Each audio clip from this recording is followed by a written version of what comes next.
A primeira semana do julgamento do Bozo Bocó. Quanta coisa aconteceu esses dias e que nos serve de lição.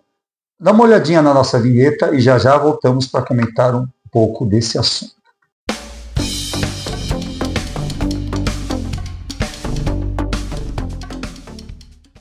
Eu acredito que uma das principais lições do que a gente está vivendo hoje no julgamento do Bozo é que tem muito a ver com aquele ditado popular, né, que pimenta nos olhos dos outros é refresco, porque a gente passou durante 4 anos convivendo com esse pessoal falando que as minorias viviam de mimimi, né, e que era um absurdo, tudo era motivo de chororô, tudo era motivo de se colocar como vítima e tudo mais. E de repente te vê um bom bando de farsantes que se colocavam na condição de machos alfas, né, estar se manifestando como verdadeiras criancinhas mimizentas, chorosas. Esse acho que é o primeiro ponto. Eu nunca vi tanto marmanjo que até pouco tempo atrás dava e bancava o macho alfa numa situação tão deplorável, tão assim indigna. Isso mostra o quanto que eles são falsos na sua forma de se colocar, de se posicionar politicamente.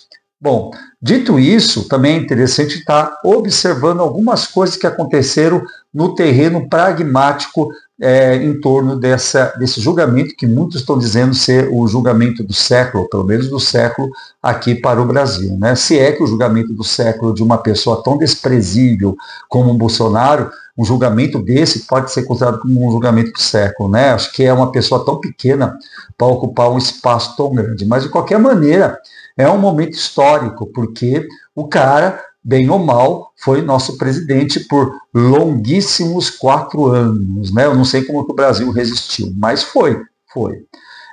Entre várias coisas que a gente vai ver, a questão dos aliados do Bolsonaro, um dos aliados do Bolsonaro que está dentro desse julgamento, porque o julgamento não é só do Bolsonaro, é dele mais outras pessoas que são parte dessa corja, né? Um desses aliados usou como argumento de defesa que ele tentou convencer inúmeras vezes o Bolsonaro a desistir de tomar ações, atitudes, medidas que ferissem o Estado democrático de direito, né? Ou seja, o Estado de direito, e isso acaba, vamos dizer assim, incriminando o Bozo, porque se alguém se defende dizendo que passou boa parte do tempo tentando convencer a ele não ter esses tipos de atitudes, significa que ele de fato estava tomando atitudes. Um outro argumento que eles estão usando é que eles pensaram em fazer, mas que eles não fizeram, né? O Bozo tem usado muito desse tipo de tática. Então, o que está acontecendo nesse tipo de situação é o seguinte: você imagine que alguém pensou em cometer um crime, mas ele não só pensou em cometer o crime, que nós temos prova que ele ficou planejando o crime. Vamos supor que o crime seja, vamos dizer assim, um atentado, né? Você está planejando matar uma pessoa, né? Você está planejando fazer um homicídio.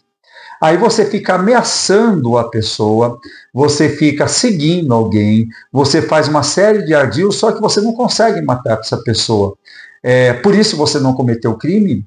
É lógico que você cometeu o crime, né? Porque você ficou ameaçando, a ameaça incomoda, a ameaça prejudica, você ficou seguindo, isso fere a liberdade da outra pessoa, fere a integridade da pessoa. Imagine se você está falando de uma instituição. Então, Bolsonaro, ele tem provas que foi feito isso, ele colocou gente para ficar seguindo o Xandão. Você tem provas de que ele planejou o assassinato, né, do Lula, do Alckmin e do Xandão. Então você veja só, de fato, né, ele, vamos dizer assim, se você tem prova de que ele articulou tudo isso e de repente não deu certo, isso não significa que ele não cometeu o crime, significa que ele tentou cometer um crime e não deu certo. É como se eu tentasse fazer um homicídio e não desse certo.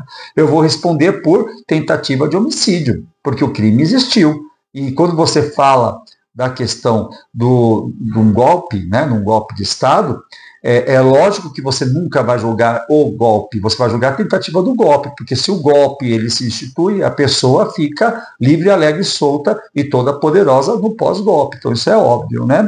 Nós aprendemos algumas outras coisas interessantes, né? A questão deles estarem pedindo anistia, sendo que o julgamento nem terminou.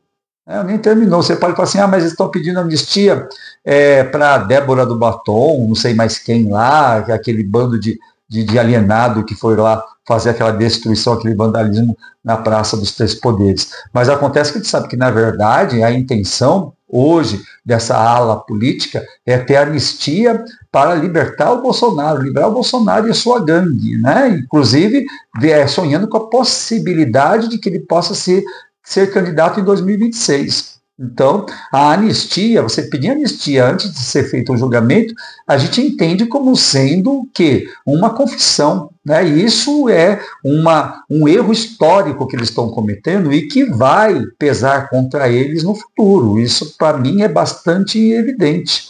Outro fator que deve levar, que chamou a atenção, né, que a condenação é eminente. Então, acho que não tem muito o que fugir. Talvez alguns deles que ele tem observado do que tem sido falado no julgamento, consigam uma pena menor e, quem sabe, com muito esforço, uma absolvição.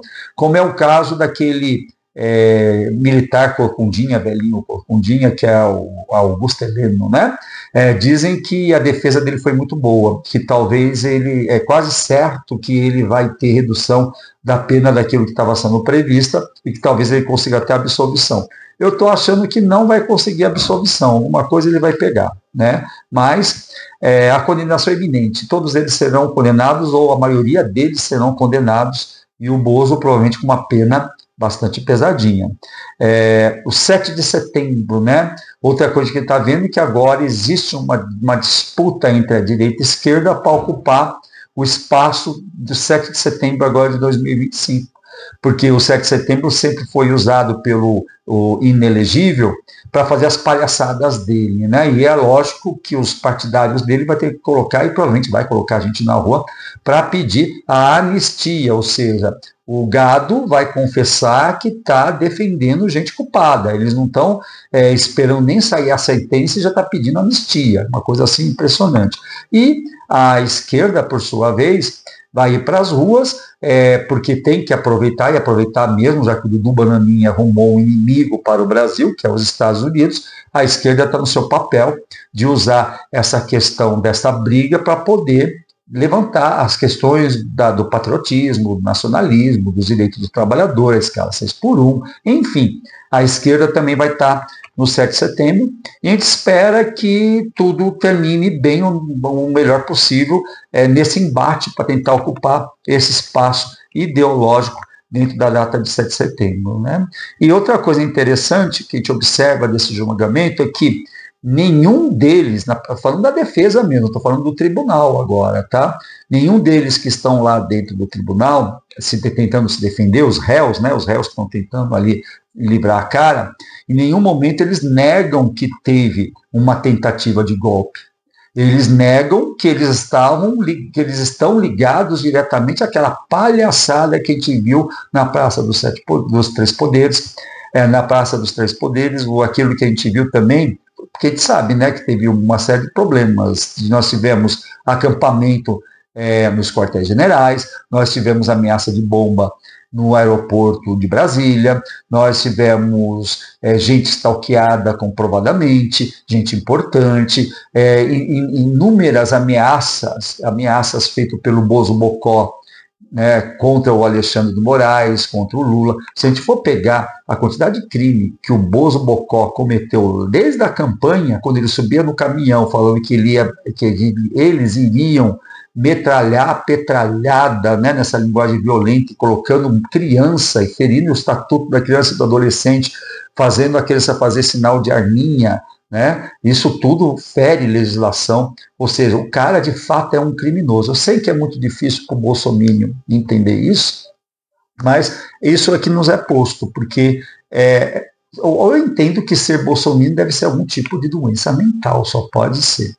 Gente, gostou do vídeo? Inscreva-se no nosso canal e deixe um like. E semana que vem a gente comenta um pouco mais do que tem acontecido com os nossos bolsomínios, esses seres, o Bolsonaro, que se consagrou como um presidente machista, racista, homofóbico, que não cuidou do povo, que tem uma série de lances aí estranhos envolvendo joias, que agora colocou o filho para poder detonar com o Brasil lá fora, uma pessoa que nos envergonhou e nos envergonha muito. E se Deus quiser, o final dele está chegando, está muito perto. Então, beijo, fui.